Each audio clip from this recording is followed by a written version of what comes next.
Hello guys, welcome back to my YouTube channel in another episode 6। इस episode की starting में हमें दिखाया जाता है निंग की जो कंपनी के लोग होते हैं वो बाहर होते हैं और वो क्रिस्टियन और हाई जूनियर को बोलते हैं कि तुम इसे ठीक क्यों नहीं कर रहे हो, जल्दी से जल्दी इस काम को ख़त्म करो और हमें उनसे जल्दी से बात करनी है। क्रिस्टियन बोलती है कि क्या तुम्हें दिखाई नहीं देता, हम कब से काम में लगे हैं और हमें भूख भी लगी, हमने काफ़ी टाइम से खाना नहीं खाया। क्रिस्टियन बोलती है हमें खाने की ज़रूरत है। इधर दिखाया जाता है कि निंग बैठी होती है और वूजी निंग को पानी देता है और वो पीने लगती है। तभी ऊपर से फैटी देखता है और बोलता है कि तुम ये मत सोचना कि हमने तुम्हें पानी दिया है, ये मत सोचना कि तुमने हमारे साथ जो किया है हम उसे भूल जाएंगे और आगे से तुम हमारे लिए कोई मुसीबत नहीं खड़ी करोगी। वो सुन के चुपचाप बैठ जाती है। इधर अंकल 3 दिखाते हैं कि टीम के जितने भी मेंबर होते हैं उनके पास बहुत सारी बंदूकें, बहुत सारा RDX TNT वगैरह होता है, तो वो दिखाते हैं कि वो उनके लिए लेके आए हैं। और निंग देख के बोलती है कि ये तो उनकी है, क्या उनमें से कोई भी नहीं जी पाया। निंग से बोलते हैं तुम्हें उनके बारे में पूछना बंद कर देना चाहिए। वो सुनकर और दुखी हो जाती है। वो निंग से बातें कर रहा होता है। तभी बोलती है निंग की वो लोग बहुत लॉयल थे। निंग को बोलता है शायद उनमें से कुछ लोग बच गए और वो भागकर बाहर निकल गए हों, चलो हमें भी बाहर चल के देखना चाहिए। वो निंग को बोलता है कि तुम्हें भी अब चोरी करना बंद कर देना चाहिए।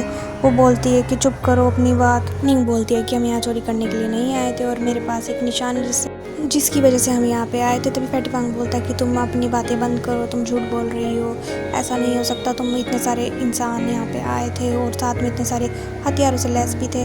तभी वूजी बोलता है कि तुम फैटी वांग अपनी बात बंद करो और निंग को समझाने लगता है। वूजी निंग के फ्रेंड्स की गन्स उठाता है और बोलता है कि ये इससे अच्छी है और ये इतनी पावर की है। तभी वो एक निशाने की साइड देखने लगता है और वो देखता है वहाँ पे कोई निशान होता है। वूजी देखता है क्या है, पर जैसे ही वो उसके पास बैठने लगता है वो देखता, सब उसे बोलते हैं कि इसे छूना मत, फिर भी वूजी छू देता है और एकदम से एक कब्र वहाँ से निकल के बाहर आ जाती है और सब उसे देखते रहते हैं। जैसे ही वो कब्र बाहर आने लगती है तभी भूकंप आने लगता है और सब एकदम डर जाते हैं, क्या हो रहा है, उन्हें कुछ समझ नहीं आ रहा होता है। तभी कोई इधर गिर रहा होता है, कोई उधर गिर रहा होता है। तभी पेड़ के बीच में से एक जगह निकलती है जहाँ से कुछ बाहर आ रहा होता है। वो समझ नहीं पाते ये क्या है। अंकल 3 बोलते हैं वो जी तुमने क्या किया, उसको डांटने लगते हैं और तभी वहाँ से एक कब्र जैसा कुछ बाहर आता है। वो समझ नहीं पाते उसको देख के वो क्या है।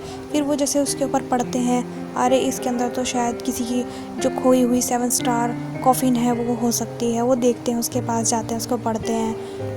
पढ़ के उन्हें पता चलता है कि ये वही कब्र है जिसे वे ढूंढ रहे थे, 7 स्टार वाली, और ये कब्र के अंदर एक कब्र है। जैसे वो उसे देखते हैं, समझते हैं। अंकल बोलते हैं कि अभी हमारी पहली प्रायोरिटी ये नहीं है कि हम इसे कॉफिन को देखें खोल करके, हमारी पहली प्रायोरिटी है बाहर क्रिस्टी चैन को बचाना। तो वो बोलते हैं कि मुझे यकीन नहीं होता कि इतनी आसानी से हमारे सामने कैसे आ गई, क्या ये सच में हो सकता है कि ये वही कब्र है। हाँ, ये वही कब्र है शैन लू की।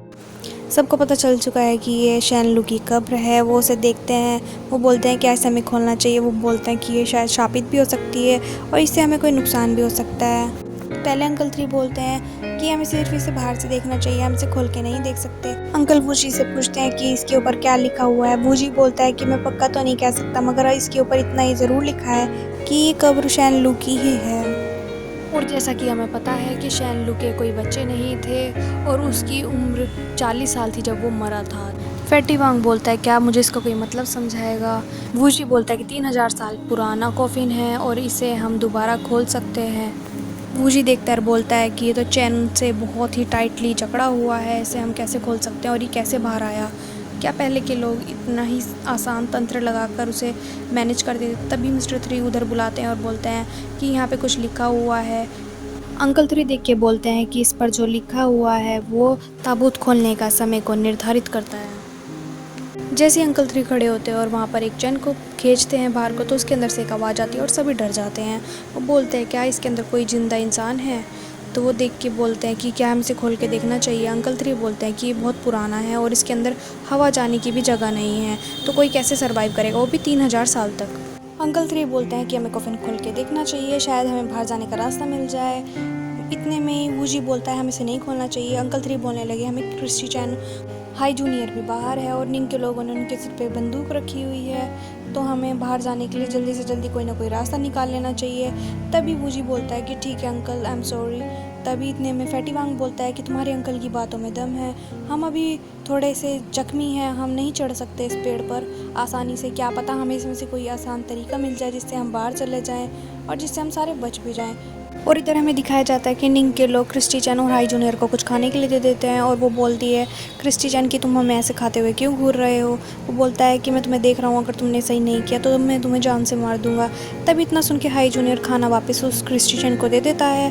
तभी दूसरे सीन में दिखाया जाता है कि वो तैयारी करते हैं। तो वो बोलता है कि चलो ठीक है, हम इसे खोलने के लिए कोई रास्ता निकालते हैं कि हम इसे कैसे खोल सकते हैं। वो उसे देखने लगता है। तभी वो तीनों उसमें धक्का लगाने लगते हैं, वो खुलता नहीं। तभी फटी वांग बोलता है कि ये तुमसे नहीं खुलेगा, मैं इसको आराम से खोल लूँगा। तभी वो बोलता है कि सबको पीछे हो जाओ, तुम मेरी पावर देखो। वो तभी एकदम से धक्का लगाने लगता है और सब उसको देख के हंसने लगता है कि ये तो तुमसे भी नहीं खुला। वो जैसे ही दूसरा अटेम्प्ट करता है ज़ोर से, वो एकदम से खुल जाता है और तभी उसके जो टॉम्ब होती है उसके पीसेस इधर उधर बिखर जाते हैं। वो सब बोलते हैं देख के, वाओ फैटी वांग तुम्हारे अंदर तो बहुत पावर है। और अंकल 3 बोलते हैं वेरी गुड फैटी वांग। वो जी तारीफ़ करते हुए बोलता है कि कॉफिन कितने अच्छे से सहेज कर रखा है, ये 3-3 लेयर प्रोटेक्शन में था। इससे पता चलता है कि लॉर्ड शैंगलू कितने अच्छे स्टैंडर्ड्स वाला था। उसकी कॉफिन को भी 3-3 लेयर प्रोटेक्शन में रखा गया था, एक तो पेड़ और उससे ऊपर वाला एक कॉफिन, फिर उसके अंदर एक और कॉफिन। और फैटी वांग देख के बोलता है कि ये तो बहुत ही एक्सपेंसिव होगा, इससे तो हम माला माल हो जाएंगे। इधर फैटी वांग को लालच आ जाता है, वो बोलता है कि इसको भी हमें खोल के देखना चाहिए। फैटी वांग बोलता है इसके हमें बहुत अच्छे प्राइस मिलेंगे और ये जेड से बना हुआ है, जो कि बहुत ही कीमती चीज़ होती है, जो पहले राजा लोग यूज़ करा करते थे।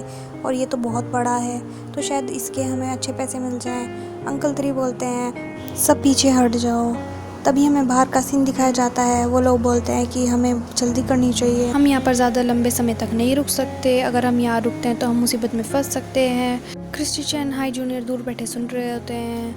तभी हमें अंदर का सीन दिखाया जाता है। वो लोग जेड वाला कवर उतार देते हैं, तो ऊपर एक सीन बना होता है। फैटी वांग बोलता है कि इसके ऊपर ये तभी का सीन होगा जब राजा लू को दफनाया जा रहा था। तो बोलते हैं हाँ कि ये सच में ही शांग लू के बारे में लिखा हुआ है। और वो जैसे इसके ऊपर से कॉफिन की लास्ट लेयर उतारने वाले होते हैं तो पेंजी से बोलते हैं अंकल 3 की बहुत। अंकल 3 तभी ताबूत पर कान लगा कर सुनते हैं तो उसके अंदर सांस लेने की आवाज़ आती है और वो सबको बताते हैं, वो डर जाते हैं। सभी फैटी वांग की तरह बोलते हैं कि क्या हम छोटे बच्चे लगते हैं आपको कि आप हमें ऐसा बोल के डरा दोगे। अंकल 3 बोलते हैं मैं मजाक नहीं कर रहा। तभी वो ऊजी को गन देकर बोलते हैं कि अगर इसके अंदर से कुछ भी बाहर आता है, कुछ भी गलत लगता है तो एकदम से बेझिझक बंदूक चला देना। सब तैयार होते हैं और जैसे ही पेंजी उस पर एकदम फावड़ा मारकर उसे खोलने लगता है तभी एकदम फैटी वांग रोक देता है कि ये तुम सब क्या कर रहे हो, ये शांग लू की कब्र है और तुम इसे ऐसे खोल रहे हो, ये तो बहुत ही फ़नी है। वो बोलता है कि चलो तुम अपने हिसाब से ही खोल लो। फैटी वांग बोलता है कि मैं इसे खोल के दिखाता हूँ। वो इधर उधर जाता है और उसमें एक बटन प्रेस करता है जिससे वो कब्र खुद ब खुद ऊपर आ जाती है और एकदम खुल जाती है और उसके अंदर से एक डमी जैसा कुछ बाहर आता है। वो देख के बोलते हैं कि ये क्या है, वो देख के डर जाते हैं। सब उसको अच्छे से देखते हैं और फैटी वांग बोलता है कि इसी स्टफ ये बहुत अच्छा है और तुम इसे ख़राब मत करो, इसे शूट मत करो। इसके साथ ही हमारा एपिसोड यहीं ख़त्म होता है। मिलते हैं नेक्स्ट एपिसोड में।